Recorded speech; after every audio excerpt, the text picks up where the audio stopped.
बुलढाणा जिल्ह्यातील राष्ट्रीय महामार्ग 53 वर मलकापूर शहरात पोलीस पाटलाला भरधाव कारनं उडवल्याचा धक्कादायक व्हिडिओ समोर आलाय।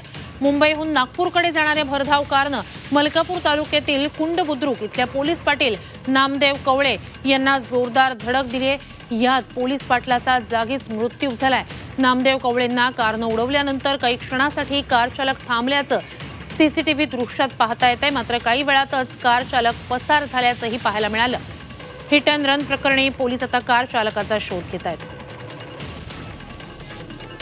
मलकापूरमधली हिट अँड रन प्रकरणाची ही दृश्य आहेत। पोलीस पाटलाला कारनं उडवलेलं आहे, त्यानंतर काही सेकंद कार चालक तिथे थांबला, मात्र त्यानंतर तो निघून गेलेला आहे।